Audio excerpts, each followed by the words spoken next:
Our story begins in a small northeastern Ohio suburb, carved between a densely wooded hill that seemed to stretch to the clouds and the cornfields along the Cuyahoga River, called Garfield Heights.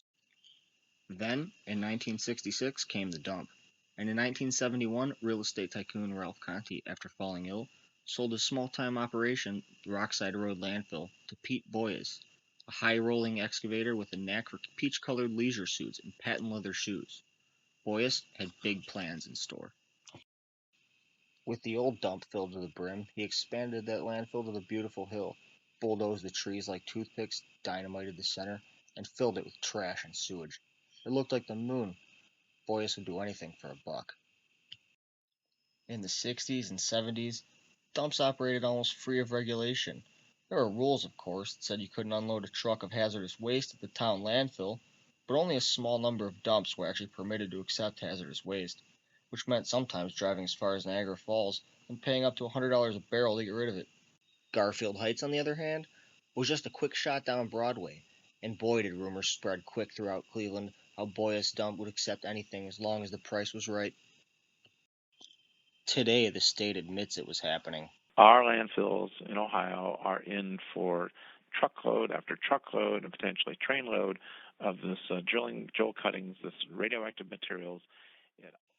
In a 1979 Cleveland Press article, the Ohio EPA is quoted as saying, "We realize there are a lot of hazardous wastes being produced around here that do not go to hazardous waste facilities. It's common knowledge." They even found a memo on Boyes stationery relating to a request to dump 2,500 gallons a month of ink waste containing high amounts of lead from St. Regis Paper Company. The Ohio EPA cites another report from 1979 which states that an unnamed chemical company once dumped hazardous waste there, but that report has mysteriously disappeared from the file. Eerily, in '95, a clipping from the Garfield Heights Leader shows an aerial photo of the Boyes dump, taken in 1975. The photo shows a pile of steel drums. Contents unknown.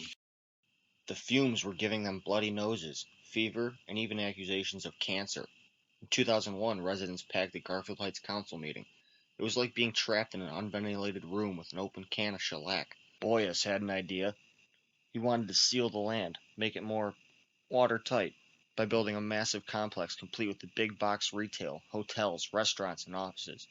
And Mayor Tom Longo, stuck in a town with no available land except oozing dumps, jumped aboard, partnering up with developers Bart Wolstein and John McGill, famous for the development of Steelyard Commons, who envisioned building a massive $1 billion big box complex on top of the dump. Boyes, with his plan perfectly underway, died in 2003. And in 2004, the two developers bought the land for $13 million. Later that year, Wolstein himself died, leaving McGill to handle the project himself. In March of 2005, without having tested the site, the Ohio EPA granted McGill approval to start construction on Cityview Shopping Center. It wasn't until tens of millions of cubic feet of garbage had been dug up, countless steel pilings drilled down to the bedrock, foundations been laid down, that the EPA decided it might be wise to conduct water tests. 5 years after it had approved. On November 8, 2005, EPA Inspector Frank Zingles filled up a jar with the red, bubbling muck. Coworker Steve Tuckerman, who analyzed the results, was shocked. The levels of toxins were among the highest in my experience of more than 20 years of evaluating water quality, Tuckerman wrote in a memo. They indicate grossly polluted conditions. Not that the Ohio EPA wanted you to know this. The agency never publicly announced its findings, burying them instead inside thousands of pages of benign records. But Home Depot, who was planning a store at Cityview, conducts its own third-party research. 3 months before the EPA tests, they found extremely high levels of cancerous vinyl chloride deep in the groundwater. When they asked McGill's developers what they would do when the parking lots would start to cave in, he responded, "We'll make so much money here, we'll just repave it annually." Construction had been messier than expected. McGill set up tanks to pump out the orange funk draining from the ground, but he couldn't catch it all.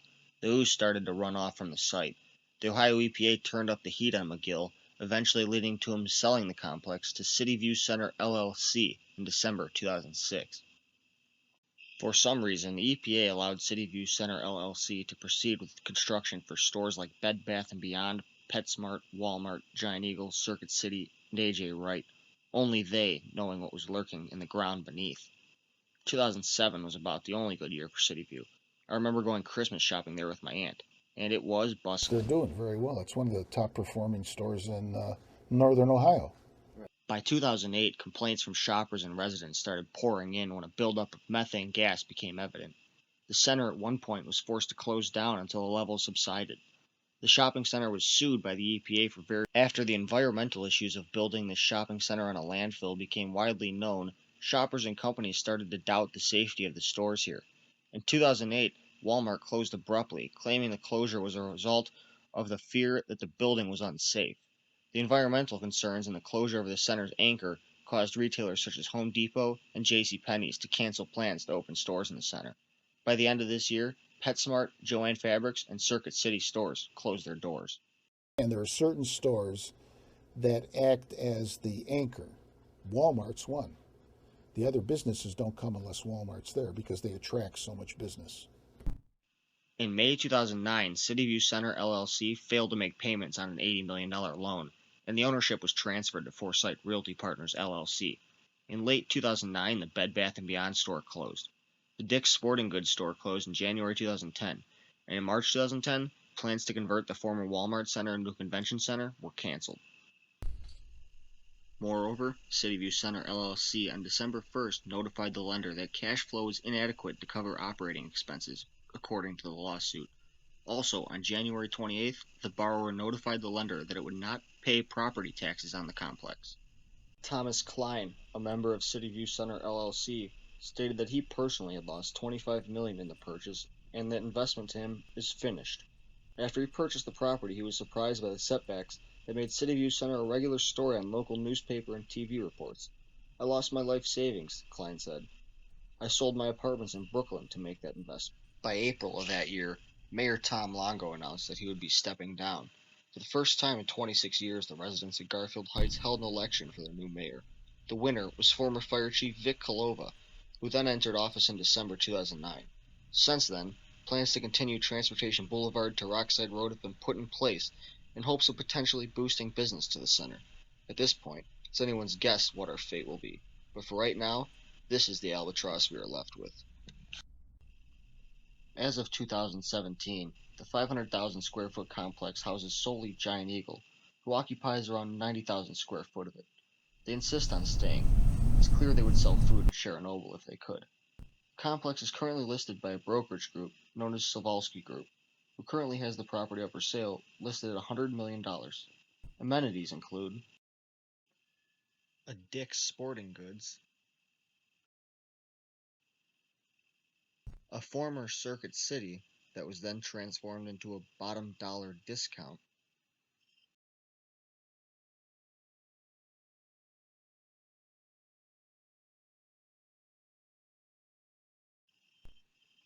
an A.J. Wright,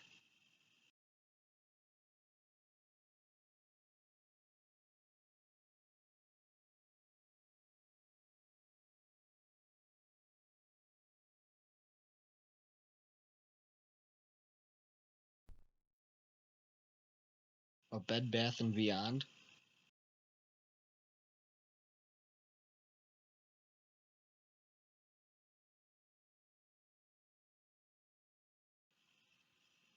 a PetSmart, a Radio Shack,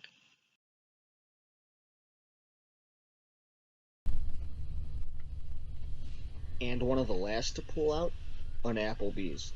It's funny how all the food retailers tend to stick around the longest. Panera, Chick-fil-A, Buffalo Wild Wings, Dollar Tree, and a dental clinic had all started construction, but have since halted and currently sit empty and unfinished. In a 2010 Neighborhood News article entitled The Effects of Cityview, cites this is also another hangout for homeless and drug users.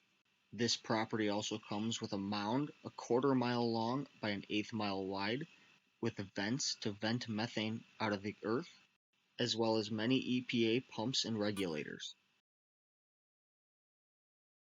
Nearly 50 years later, is this what we're left with?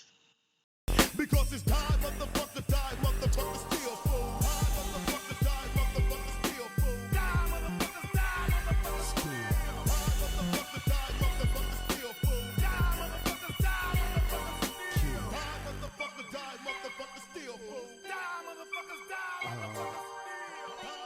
I think it's something in the water, man. It's gotta be in the water.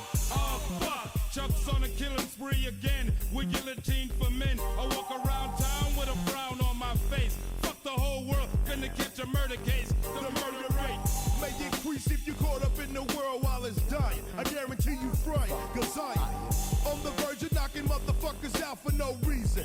Once I get down, there'll be no breathing. It seems when motherfuckers wanna calm down, put his palm down. Seems like I still lay the law down. Now it's on back. What you wanna do? I'm asking you. stuck to face, I'll break your ass in two. Bastard you, rather swim in some fucking hot tar before you fuck with Willie D, cause what I got for your ass will make your shit your meal. Cause it's die, motherfuckers, die, motherfuckers.